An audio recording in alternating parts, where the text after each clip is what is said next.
This month's video is how to paint wood grain. Wood grain seems like it would be really complicated to paint. The wood grain in this video is essentially only a couple colors. So it was a little bit easier than, let's say, something that had a whole variety of hues. Whenever you paint anything, you want to try and pre-mix all of the colors you see before you begin. So that's what I did. I mixed the background box color, and then I mixed the wood grain color. I mixed all of the colors that I thought that I saw on this box before beginning, and that made it easier. Then I started to place each line. Placing each line became easier by putting in some other elements on the box. So rather than putting in the wood grain first, I ended up putting in some of the dovetail elements and some of the bigger wood pieces. And I recommend you do the same when you're painting at home. Putting in the lines of the wood grain is a little bit slow. But what I did was, using those dovetail corners, is counted how many lines were touching each dovetail. And that broke it apart a little bit easier. So I was able to work big to small in that way, except I wasn't overwhelmed by painting 100 stripes. I was focusing on, okay, well, just these 5 at this moment. So follow along. I think that you'll see that painting wood grain isn't as hard as it looks. It's just a matter of time and focus.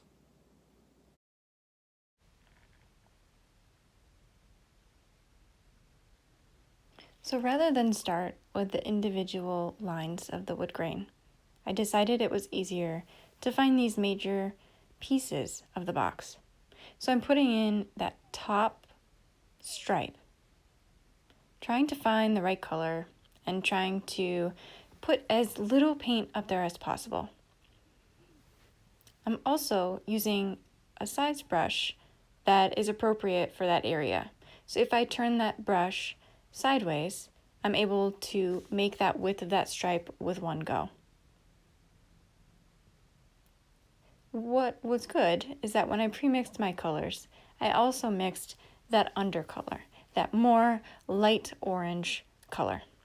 So I'm using that now to edit my drawing as I add paint.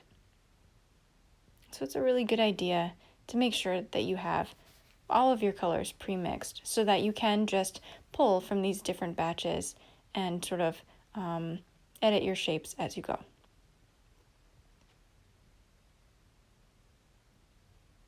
It's a slow process, so I'm chipping away. This brush is not a filbert, it's a bright. And I found that the bright was easier because it has that sort of flat, square top. And I was making these very straight lines.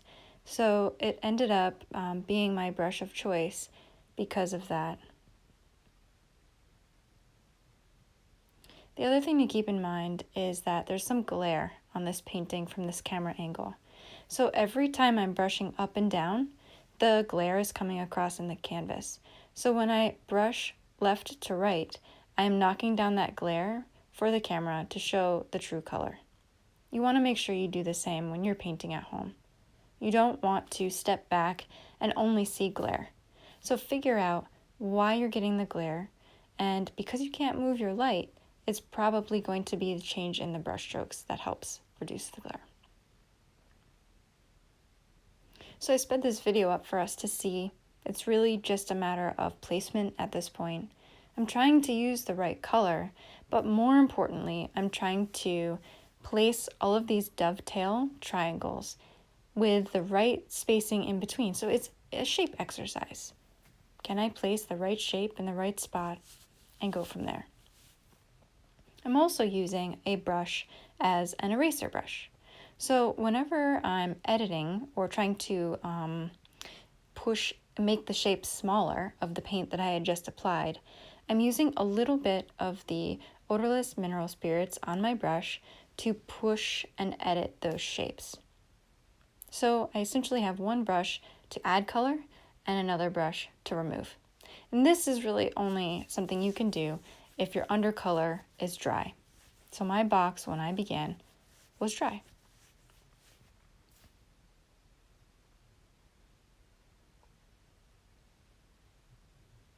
I spent some time adjusting these shapes. I thought it was very important to get them in the right spot first before adding the wood grain.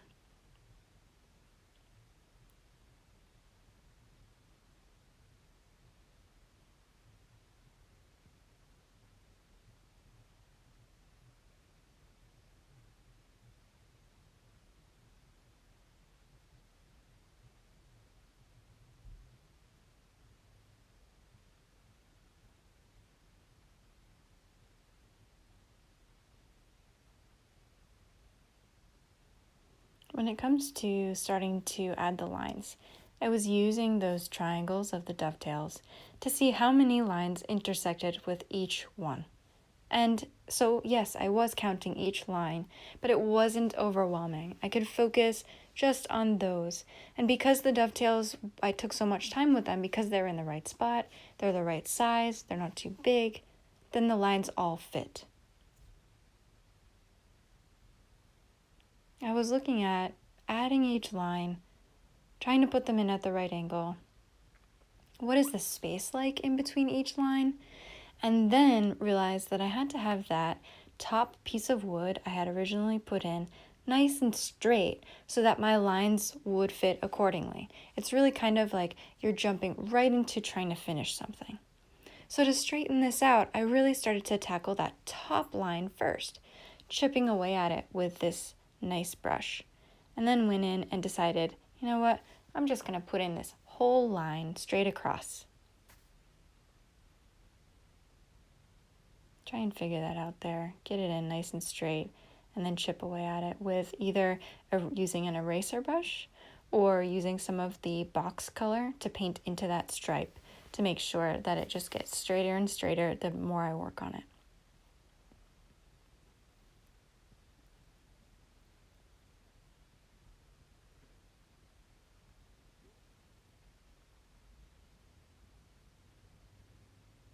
I'm not using a lot of paint. It's really about placement. It's about figuring things out and being able to move the lines around. So if I were to use too much paint at this point, it would have been very difficult.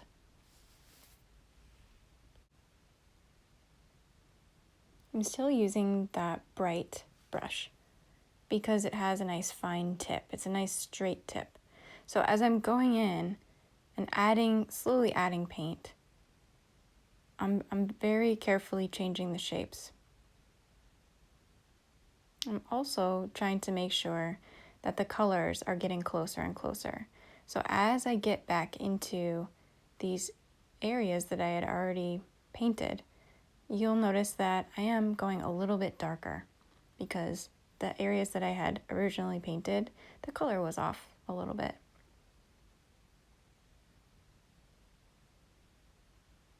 So as I map out these lines, I'm really paying attention to the points of change and the distance in between each line.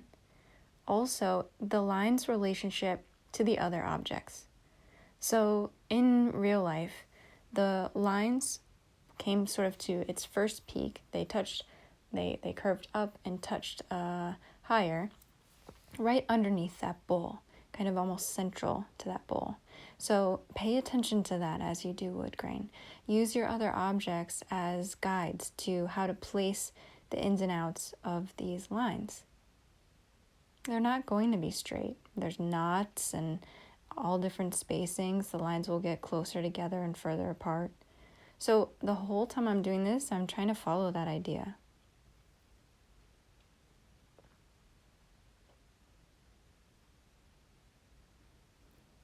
The knot was really helpful. It allowed me to take up a decent amount of space, but I'm still making sure every line will fit.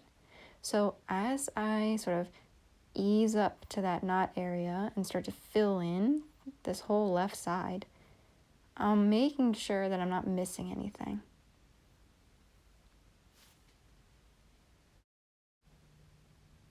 Also notice how I'm using the brush. I'm almost scrubbing in lines in the beginning. So it's almost like a dry brush effect to just place the lines, to just get them in there. They're not going to be perfect, but spacing is everything at this point. So I'm not going to spend a lot of time with details before I figure out where all the spacing is and if I can fit them all in there. Then, like with this brush, I'm going back in with a tinier brush. It's a much more pointed brush. And I'm starting to put in a little bit of the variations that are happening. So some of in wood grain, when you look up close, you'll see it's not as much of a solid stripe as much as it is a stripe that's broken up with some diagonal lines. That's what I'm doing. I'm also reinforcing and making sure that the lines are going dark enough. So I'm stepping back and then assessing what it looks like compared to the actual box and trying to make sure that it's actually, reading as, are these stripes the right color? Are they dark enough? Now I'm putting in that division between the top of the box and the bottom. And I'm using that eraser brush to really try and edit and make that line straight. It's hard to make a straight line with paint. But the eraser brush really helps, and using not too much paint really helps at first. So I'm going pretty dark here. I'm laying down this line. It's okay if it gets too wide in some areas, and it's okay if it's a little crooked in some areas, because again, we could either use that eraser brush to fix it and even it out, or we could use that original box color. So that light orange color, if I had that on my brush, I could also fix that line and make it straighter. At this point, I found it was easier to use the eraser brush.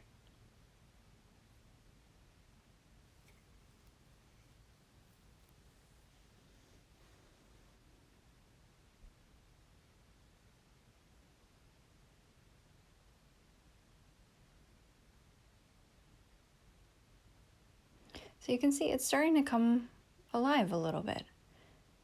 It's not perfect yet. I still have to fix a lot of stuff, but from a distance, it's starting to look like wood grain. And it doesn't really start to look like wood grain until you get enough of it up there. And it's important not to rush. Now I'm going in with that undercolor.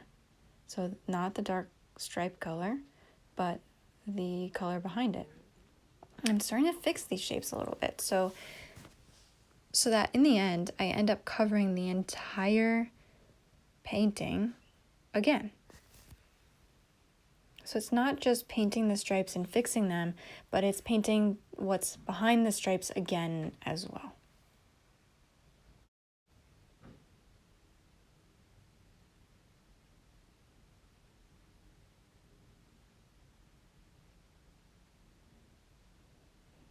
With the second painting, it's a good idea to place all of your detail elements. So whether you're working on wood grain like this, or whether you're working on, let's say, a detail on top of a vase, like a painted detail, you want to place it slowly and continue to add more and more paint until the whole thing is covered again. That's really quite important. Otherwise, it won't merge well. It won't dry well.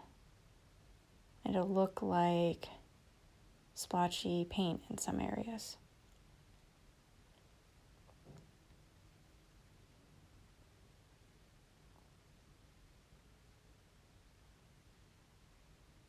So I'm just really studying the shapes here and thinking about, well, what's missing? What do I need more of? Especially when I'm standing back, I'm looking at, is there enough contrast? Does the box as a whole and my painting look like the real box as a whole? And then I'm stepping up really close to the box and starting to pay attention to the little things.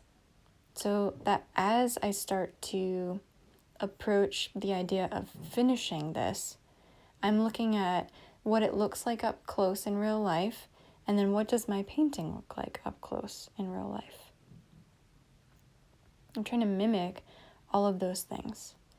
It's a little tricky. You have to stay in control of your colors. And I'm just really glad I didn't put too much paint up here, because I'm able to continue to add a little bit of paint here and more until the whole thing's covered and it's not thick. I can add details on top of this paint, unlike as if it were thick.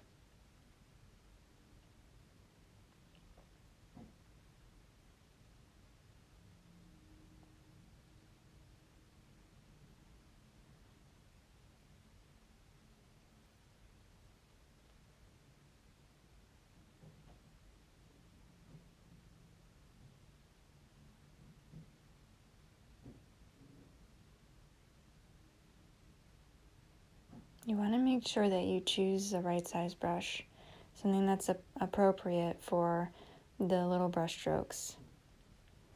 Also, when you're second painting, you'll find that you use more of the tip of the brush, whereas when we're first painting, we use more of the belly of the brush. And it's just a more delicate way of painting.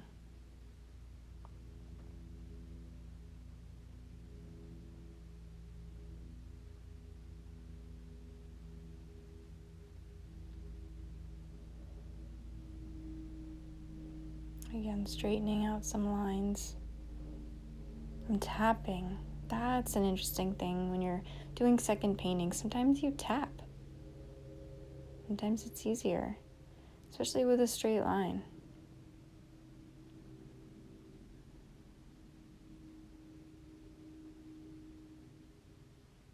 I'm starting to put in some of the texture.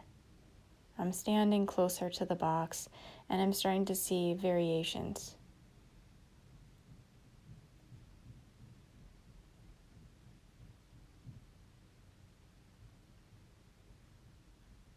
Looking for those diagonal stripes. And when it comes to wood grain, it's not about blending so much unless you see a soft edge. So I'm trying to lay down this paint in a way that I'm laying down a stripe and letting it be, rather than going over the same stripe multiple times. That would blend it in and it would make it disappear. So it would be harder. This is what it looked like in the initial stage, up close and far away. So you can really get a sense of the effect that's happening. Here's a little bit more. And finally, up close, to try and add some finishing touches to this, I'm looking at the tiny textures. Are there little dots? Are those lines broken up?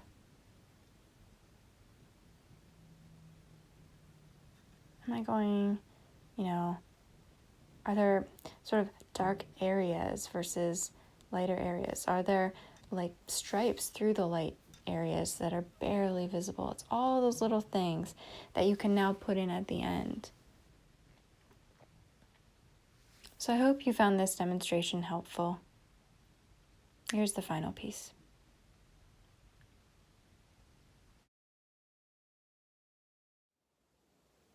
I hope that video demonstration helped you to see how you can approach painting wood grain on your own still life setups. Have patience, go slow, don't use too much paint, and also make sure you pre-mix all your colors before you begin. It will be so much easier, no matter what you're painting, to do that. So keep going, happy painting, and subscribe on Patreon. I have over 35 videos on landscape painting, flower painting, portrait painting, and still life painting. There's so much information. I hope to see you there.